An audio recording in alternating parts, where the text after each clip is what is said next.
First ever factory outlet Mukunda jewelleries Kukatpally, Khammam, Kothapet, Somajiguda, Hanumakonda and Suchitra. నమస్తే అమ్మా. నమస్తే అమ్మా.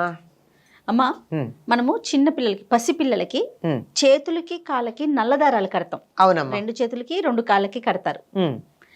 అయితే ఇప్పుడు ఇవాళ రేపు చూసుకుంటుంటే పెద్దవాళ్ళు కూడా కట్టుకుంటున్నారు. అవును. ఎడమ కాలికి నల్ల దారం. అసలు దీని వెనకాల ఆంతర్యం ఏంటి? మీరే చెప్పారు కదా, అది చెప్పారు ఇది చెప్పారు. ఈ రెండిటికి సంబంధం ఉన్నట్టే నాకు అనిపిస్తుంది. చిన్నపిల్లలకి మామూలు దారాలు కట్టడమే కాకుండా మరి పుట్టంగానే అయితే నల్ల దారాలే కడతారు. ఎందుకంటే పుట్టంగానే కొత్త బట్టలు కట్టడాలు అట్లాంటివి ఉండవు కదా. అంచేత కాస్త 15 రోజులు అలా వచ్చిన తర్వాత వాటికి నల్ల పూసలు గుచ్చి మరీ చేతులకి కాళ్ళకి కడుతూ ఉంటారు. ఎందుకు అంటే దృష్టి దోషం తగలకుండా. ఆ పిల్లలు మామూలుగా ఏ రంగులో ఉన్నా చిన్నతనంలో కొంత రంగు బాగానే ఉంటారు కదా, తర్వాత ఏ రంగులోకి మారినా ఎర్రగా అన్నా ఉంటారు, గులాబీ రంగులో అన్నా ఉంటారు. అంచేత దృష్టి దోషం తగులుతుందేమో అని చెప్పి అలా చూపు మళ్ళుతుంది కదా. ఇలా తీక్ష్ణంగా చూస్తే శక్తి ఎక్కువ, కాస్త పక్కకు చూసేటప్పటికి ఆ శక్తి కాస్త తగ్గుతుంది. అందువల్ల చూపు మళ్ళించటానికి నల్ల దారాలు కట్టేవారు. అది ఇప్పుడు పెద్దవాళ్ళు కూడా కట్టుకుంటున్నారు మీరు అన్నట్టు. అది కూడా ఒక కాలికే. అందం కోసమా అని అడిగితే కాదట, దృష్టి దోషంట. పైకి మేము చాలా ఆధునికులం, మాకేం చేదస్తాలు లేవు, మూఢనమ్మకాలు లేవు, మేము హేతువాదులం, గతి తార్కిక హేతువాదంతో మాట్లాడతాం, తర్కం మాకు ప్రాణం అని చెప్పేవాళ్ళు కూడా కాలి కట్టుకుంటున్నారు. మేము నమ్ముతాము అని చెప్పిన వాళ్ళు చాలా ఓపెన్గా ధైర్యంగా ఈ కుడి చేతికి ఎర్రతాళ్ళలో ఏదో గుళ్ళల్లో ఇచ్చినటువంటి రక్షలో కట్టుకుంటున్నారు. అది మేము నమ్ముతామండి, మీరు మమ్మల్ని ఏమంటారు అని ధైర్యం. ఇది మాత్రం కొద్దిగా ఎక్కడ మూఢ విశ్వాసం అని అంటారు అని భయానికి కాలి కట్టుకుంటున్నారేమో అని నేను ఒక్క చిన్న అనుమానం ఉంది. అది కూడా చాలా స్టైలిష్ గా ఉంటుందమ్మా, మీరు చూసి ఉంటారు. అదే నేను చూస్తున్నాను కదా. అందులో మీకు అమెజాన్ లో కూడా ఆర్డర్ ఇచ్చుకోవచ్చుట. ఆ నల్లతాడుకి కట్టిన వాటికి చిన్న చిన్న మువ్వలు పెట్టి డిజైన్లు పెట్టి మరీ స్టైలిష్ గా, కొంత నాజుగ్గా, కానీ కనపడకుండా ఎన్ని వెరైటీలు, మనుషుల మనస్తత్వాలు ఎన్ని ఉంటాయని గాడిగా కనపడడం తగ్గించి అసలు కనపడకుండా ఉండేదాకా అన్ని రకాలు ఉన్నాయి. వీటిని కాలికే ఎందుకు కట్టాలి అంటే నాకు అనుమానం వచ్చి కనుక్కున్న ఎందుకు కట్టుకుంటున్నారు అంటే గుళ్ళ దగ్గర కూడా ఇస్తున్నారండి అని తెచ్చి. ఇప్పుడు నాకు జయ అంటే చాలా అభిమానం, ఆ అమ్మాయికి ఏమన్నా దృష్టిదోషం తగులుతుందేమో అంటే తెచ్చి జయ కాలికి కట్టమ్మా, తీయకు, నేను గుళ్ళోంచి తెచ్చాను, కాలికి కట్టుకో. చేతికి ఎందుకు కట్టుకోకూడదు అని నన్ను అడిగారు అనుకోండి, ఆలోచించాలి కదా.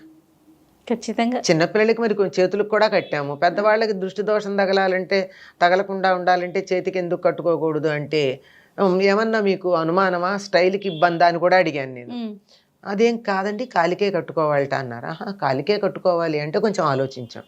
ఎందుకంటే ఈ దోషం అంతా కూడా శని ప్రభావం వల్ల వస్తుంది గనక, నల్లతాడు శనికి సంబంధించింది గనక మన శరీర అవయవాల్లో పాదం శనికి సంబంధించిన స్థానం పాదాలు గనక అక్కడ కట్టుకుంటున్నారేమో, అక్కడ కట్టాలని చెప్పారేమో, ఎవరన్నా కాస్త ఆలోచిస్తే కూడా సమాధానం ఇలా చెప్పడానికి వీలుంటుందేమో అని కాలికి కట్టుకోమని చెప్పారని అనుకుంటున్నాను నేను. కానీ లాజికల్ గా బాగుందమ్మా, లాజిక్ అంతే, అంతకన్నా తప్ప కాలికే ఎందుకు కట్టుకో. వెంట్రుకలని కూడా ముడేసి దారం లాగా చేసి కడతారమ్మా పిల్లలకి. పిల్లలకి కడతారు, కట్టొచ్చు అట్లా కడతారు. అది కూడా మనకి పాపానికి సంబంధించింది కదమ్మా జుట్టు. అది గనక అక్కడ పెట్టినట్టయితే దృష్టి అక్కడికి వెళ్ళి ఎవరైనా చెడు దృష్టితో చూస్తే దానికి వెళ్ళి తగులుతుంది, బిడ్డకి తగలకుండా ఉంటుంది అని. అలాగే ఏనుగా వెంట్రుక తెచ్చి దాన్ని ఉంగరంలో కానీ లేకపోయినట్టయితే ఒక వెండి కడియంలో కానీ పెట్టి అది కూడా పెడతారు. ఏనుగ వెంట్రుక చాలా దృష్టి దోషాన్ని హరిస్తుంది అని నమ్మకం. ముఖ్యంగా తమిళనాడు ప్రాంతంలో, నెల్లూరు ఆ ప్రాంతం వాళ్ళందరూ మీరు గమనించండి, వెండి ఉంగరాలు ఉంటాయి. ఆ వెండి ఉంగరాల మధ్య నల్లగా ఉంటుంది. అంటే వెండి నల్లబడిందేమో అని అనుకుంటాం మనం, కాదు, అది ఏనుగు వెంట్రుక. అలాగే పిల్లలకు కూడా చిన్న చిన్న వెండితో చేయిస్తారు చేతికి కడియాల్లాగా, దాని లోపల కూడా నల్లగా ఉండేది ఏనుగు వెంట్రుక. అని ఏనుగుకి వెంట్రుకకు కూడా అంత విలువ ఉందన్నమాట. దంతాలే కాదు, ఆఖరికి దాని ఎముకలు కూడా వాడతారు కదా. అవునమ్మా, చెక్కడానికి ఈ ఆఖరికి వెంట్రుకలకు కూడా అంత విలువ ఉందన్నమాట. అందుకే దాన్ని రాజు అన్నారు. అది సో మొత్తానికైతే దిష్టి కోసమే కట్టుకుంటారని అనుకోవాలి మనం. అంతే, వాళ్ళు చెప్పింది అదే, కట్టుకున్న వాళ్ళని అడిగితే చెప్పింది అదే. ఇవన్నీ సాధారణంగా గుళ్ళ దగ్గర కూడా ఈ మధ్య కాశీ తోరాల్లాగా, ఇప్పుడు మనకి బయట గుడి దగ్గర ఉన్న షాప్స్ ఉంటాయి కదమ్మా, వాటిలోనే మనకు దొరుకుతున్నాయి. ఇప్పుడు నేను చెప్పే కాలికి కట్టుకునే నల్ల దారాలు ఇలాంటివి మీరు అన్నట్లుగా అమెజాన్ వాటిలో వాళ్ళు కూడా చాలా స్టైలిష్వి. అవును, పెద్ద ఖరీదు కూడా ఏం లేదు. నేను చూసి ఆశ్చర్యపోయాను. అవును. ఆ తర్వాత వాటికి రకరకాల డిజైన్లు అవన్నీ ఉంటున్నాయి. అమ్మా ఇదివరకు కాలంలో మూఢనమ్మకాలు ఎక్కువగా ఉండే, నమ్మకాలు కాదు మూఢనమ్మకాలు ఎక్కువ ఉండే కదా. అప్పుడు మరి ఇలా దిష్టి తగలకుండా ఉండాలంటే ఏం చేసేవాళ్ళు? అప్పుడు దిష్టి తగలకుండా ఉండడానికి అసలు మన పద్ధతులే దిష్టి తగలకుండా ఉండేవి. పిల్లలకు తగులుతాయి కానీ పెద్దలకు తగలకుండా. ఎట్లా? చక్కగా పెద్ద బొట్టు పెట్టుకునేవాళ్ళు. మహాన పెద్ద బొట్టు ఉంటేనే అసలు సగం దిష్టి తగలదు. ఎర్ర బొట్టు పెద్దది పెట్టుకోండి పెద్దవాళ్ళు, నల్ల బొట్టు పిల్లలకి పెట్టండి, సగం దిష్టి తగలదు. లేదు కాస్త ఒక పక్కన దిష్టి చొక్కోటి పెడుతూ ఉంటారు అంతే. మొహం మీదే పెట్టేవాళ్ళు. మొహం మీద ఉంటుంది కదా, పెళ్లి కూతురికి పెళ్లి కొడుకు పెడుతున్న సందర్భాల్లో, ప్రత్యేక సందర్భాల్లో అది అది దిష్టి చుక్క. అప్పుడు మిగిలింది రెగ్యులర్ గా పెట్టేది పోయింది. మామూలుగా అయితే ప్రతిరోజు ఓ పక్కన ఓ చుక్క పెట్టుకుంటారు. మా చిన్నతనాల్లో తప్పనిసరిగా రోజు ఎవరో బొట్టు, మేము అది దిష్టి చుక్క పుట్టుమచ్చ కాదని ఎలా గుర్తుపెట్టేవాళ్ళం అంటే ప్లేస్ మారుతూ ఉండేది. ఓకే, ఏ వయసు వరకు పెట్టేవారు? అది చిన్నపిల్లలకమ్మా 10 ఏళ్ళు 12 ఏళ్ళు అంతే, 10-12 ఏళ్ళు. అరికాల్లో కూడా చుక్క పెట్టుకుంటారమ్మా చాలా మంది. అవును, అరికాల్లో చుక్క ఎవరికి కనపడుతుందమ్మా?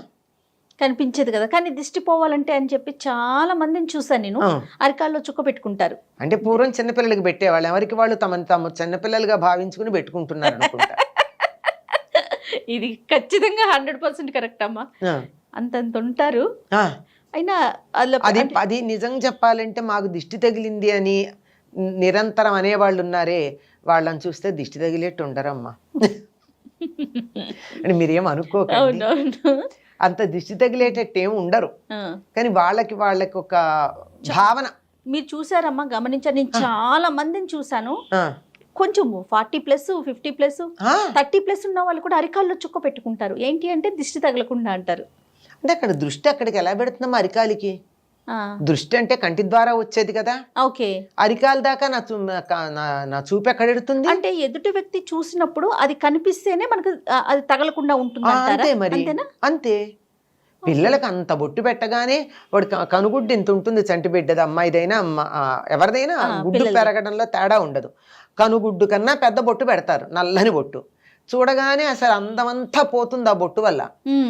కానీ బిడ్డ ఆరోగ్యంగా ఉంటాడు, అది ముఖ్యం. మనం చూడగానే బొట్టు మీదకే వెళ్తుంది, బొట్టు మీదకే పెడుతుంది దృష్టి. ఓకే, ఇప్పుడు ఎంత తెల్లని గోడ ఉందమ్మా, అంత పిచ్చి పిచ్చి గీతలు ఉంటే మనం దాని వంక చూడం. తెల్లని గోడ మీద ఒక చిన్న చుక్క పడినా దాని మీదగా కన్నెడుతుందా? వెళ్ళదా? వెళ్తుంది. అంతే. ఎప్పుడైతే కన్ను దాని మీదకి వెళ్ళిందో ఏకాగ్రతతో చూసేటటువంటి తగ్గిపోయింది కనుక దృష్టి మళ్ళింది. దృష్టి మళ్ళడం వల్ల దోషం ఉంటుంది, దోషం కలగదు. ఇది పద్ధతి. అంచేత మనకి పూర్వం ఉండేటటువంటి పద్ధతుల్లో చక్కగా ఇంత బొట్టు పెట్టుకునేవాళ్ళు. ఆ ముఖం చూడగానే బొట్టే కదా ఆకర్షణగా కనపడుతుంది. ఆకర్షణగా కనపడే బొట్టు చూడంగానే ఇంకా దృష్టి దోషం పోతుంది. అయినా తగిలితే మాత్రం ఎప్పుడో 10 మందిలోకి వెళ్ళినప్పుడు ఏదో ఉప్పుతో దిష్టి తీసేవాళ్ళు, అంతే. అంతకన్నా ఇంకేం లేదు. రైట్ అమ్మా, నమస్తే. నమస్తే అమ్మా.